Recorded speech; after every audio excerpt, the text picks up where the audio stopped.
Nick Smith. Adventurer level. Not applicable. Human American. So, what do you suppose it is? I dunno. It looks kinda like an elf. But the ears are weirdly round, and it has body hair. Yeah, it can't be an elf. Maybe it's a tall dwarf. No, not enough body hair to be dwarven. Plus, I've never heard of a dwarf over 4 feet tall. Yeah, me neither. Don't they all have beards? Pretty sure. These voices sounded strange to me. Like they're speaking my language but in a weird accent or something. And the voices were heavy? No, that's not the term. Rumbling? Why is it so hard to think? A gnome? No. Gnomes are just short elves. It could be some sort of weird pig-kobold thing. Oh yeah, wait. That still doesn't explain the round ears. Plus the face is all wrong. Look, the nose is too pointy. Am I asleep? Dreaming? What are they talking about? The last thing I remember was going to the hospital to see my girlfriend. Did I get hurt along the way? Are these people doctors? I'm not in any pain, though, but I can't open my eyes. Why can't I open my eyes? What happened to me? I wonder if it can talk. Where'd you find this thing? Anyway, you remember that wall collapse in the dungeon? My team and I were exploring that and we got separated. Next thing I know, I find this thing on some sort of weird-looking table. It had a bunch of writing on it, but, well, you know. Yeah, you have trouble reading. That's all right. Go on. Right. Well, I figured that I'd have a hell of a time trying to find my way back there. So I decided to take it with me. Once I picked it up, a lot of light started shining and suddenly I was at the dungeon entrance. Teleportation. Yeah, probably. Huh. That's interesting. You know, since you found it in our dungeon, it might be an orc. Boisterous laughter. It reminds me of my old karate instructor. He used to laugh like that all the time, even when nobody was joking. I wonder what happened to him. I wonder what happened to me. I think I visited my girlfriend, the love of my life, Cassandra. She wasn't in pain today, but the cancer's getting worse. Her formerly luscious blonde hair that went all the way down to her waist was now patchy and wiry from the chemo. Her stunning blue eyes still had their kindness and humor, but betrayed the pain that she was desperately trying to hide. She looked kind of like a skeleton with skin now, but she joked that maybe she can finally be a model. She's still my Cass. I stayed with her until she fell asleep, then I started to head home. I had to study, because even with everything going on they were still making me take finals. The bastards know that Cass is sick, but they don't care. State requirements for graduation or whatever pisses me off. Fuck them. I want to drop out and get a job, but Cass won't hear of it. Neither will Mom. Dad understands and says he'd do the same, but he'd like me to respect the wishes of Mom and Cass. How am I supposed to study with the thought of losing her looming over my head? Though? How can I think of anything else? There's no way this thing's an orc. It's too small. Plus the ears. Yeah. I feel like you're hyper-fixated on the ears. Hyper-wa now? Fixated. You're focusing too much on the ears. Well, they're weird though. Have you ever heard of anything that has round ears? Not off the top of my head, but I'm sure there's something. After all, we're looking at round ears right now. Round ears? What does that have to do with anything? Whatever, nothing to do with me. What happened after I started to walk home? I stopped by a gas station and grabbed some chips and a soda to lighten my spirits, and the last thing I remember is crossing the street. There were horns and screeching and then huge lights. Pain. I felt pain all over my body, and then nothing. Did I get hit by a truck? I wish we could ask it what it is. Well, I could cast healing magic on it. See if that wakes it up. You think Chief would be okay with that? He'll probably want to see it first, right? I won't tell if you don't. We'll just say that it woke up on its own. Alright, deal. Awesome. Keep a hand on your axe, just in case. Ready. Lay Ronim Tsak. A pleasant warmth began to spread throughout my body, like getting a massage from a million fingers all at once. My grogginess began to ebb, and I opened my eyes. Things were blurry at first, but I was soon able to focus on the wooden ceiling.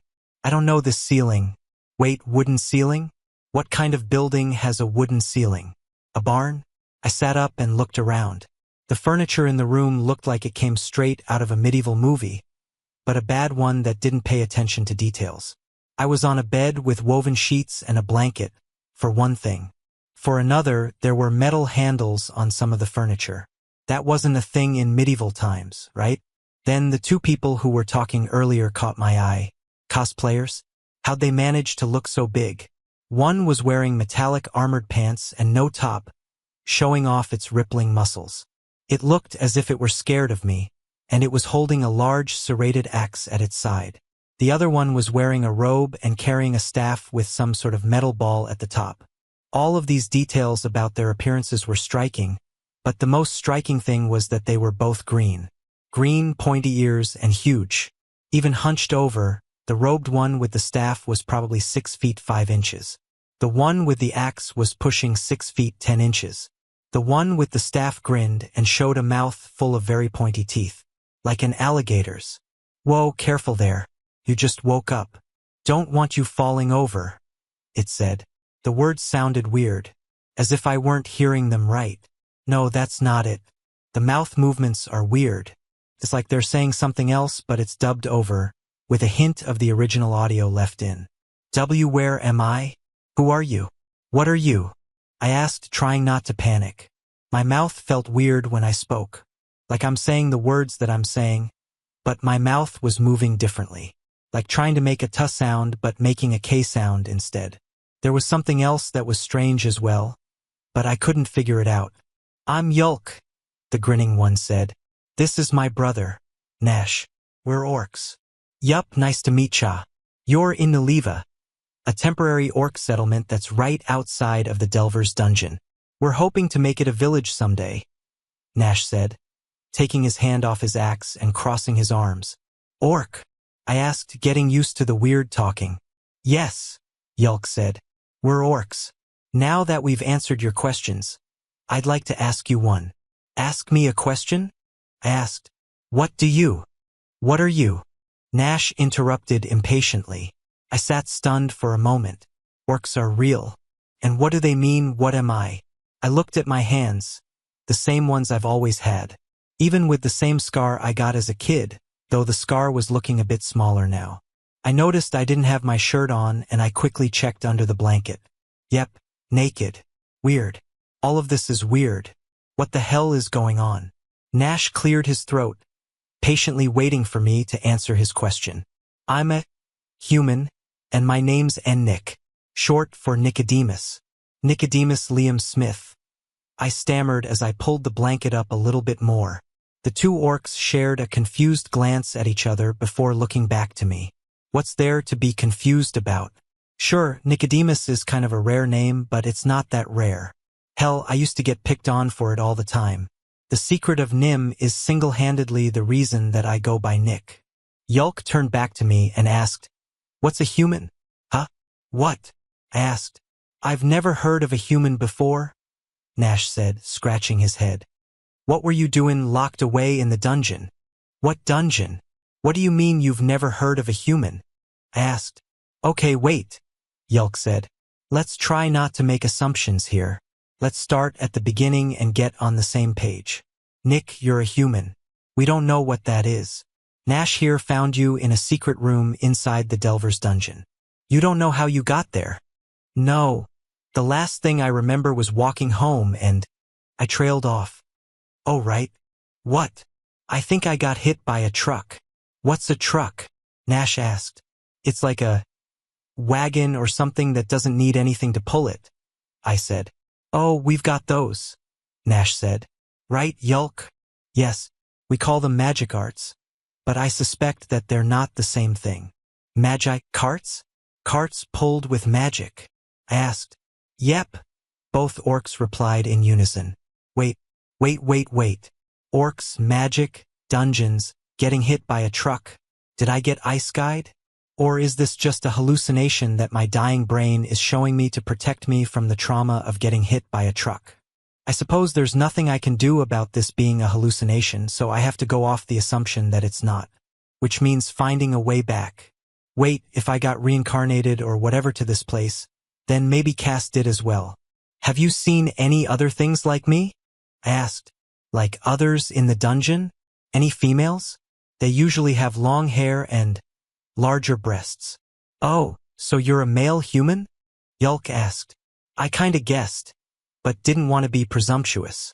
No, like I said earlier, we haven't seen anything like you before, Nash said. Then he leaned closer to Yulk and asked quietly, What's presumptuous mean? It means not being able to observe what's appropriate or permitted in a social setting, Yulk whispered back. Meanwhile, I was trying not to lose it. Cass is terminally ill with cancer, and I wasn't going to be there for her when she passed. I clenched my jaw and stared at the ceiling as I fought back tears. It's not fair. She doesn't deserve to be alone, and I promised. I promised her that I'd be by her side until the end. I take it that all this comes as a bit of a shock, Yulk said softly. Why, yeah, it does, I replied. All right, well, we'll let you process things. We've got to go tell the chief you're up. And then get yelled at for waking you up, Nash said. We'll send someone in with food and drink in a bit. Wait, I said. Where do I go to? Defecate? Nash looked surprised and then pointed to the door opposite the one he and his brother were next to. That's the bathroom. Pull the handle to flush the toilet. Okay, I said, wiping my eyes. The two orcs left the room. Indoor plumbing was unexpected, but I suppose I shouldn't be entirely surprised. There's magic here, and there's no telling what that magic can do.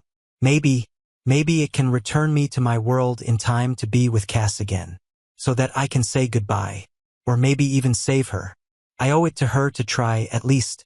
She's made me happier than any man has a right to be. The room started spinning a little bit, so I laid back down. How did I go from getting hit by a truck to being asleep in a dungeon anyway? And when you get ice-guyed, don't you normally get to talk to a sexy goddess or a pervy old god? Some exposition would have been nice. It finally hit me what else felt weird about this place. The air smelt different, tasted weird, and was hotter than it should be. But all of these things weren't necessarily strange. You would get that just by going to a different city. No, what was strange was how it felt on my skin. A tingle that felt like it should be giving me goosebumps but wasn't. Very odd. The door to the room opened and a short orc, still about 5 feet 9 inches or so, entered holding a plate full of meat with a cup of something on it. Her green skin was slightly paler than the other two orcs, and she had an air of grace surrounding her that defied expectations. Like meeting a princess in a bandit camp. What she was wearing definitely wasn't something that royalty would wear, though. It was an outfit that left little to the imagination. A skin-tight bikini top and very short shorts that exaggerated her ample curves. I tried not to stare, but noticed she was trembling and trying not to look at me as she set the platter down on a table next to my bed. Then she quickly turned and almost ran out of the room. Weird, I said under my breath. I looked at the plate of meat. I guess this confirms that the orcs are carnivorous. I figured that was the case based on the teeth, though. Going to be hard to deal with a meat-only diet, since I'm not a fan of liver. At least they cook it. Would these guys farm? Maybe for trade or to feed their domesticated animals. I'll have to ask. I took a bite from one of the brown pieces of meat. The tart metallic taste made me grimace a bit. Liver. A necessity for omnivores on a meat-only diet, though. As I chewed the gamey meat, I found myself hoping desperately that they had wild orange trees or something nearby. The white meat was far more palatable, though. It tastes similar to chicken, but not quite. Like a juicier version of quail.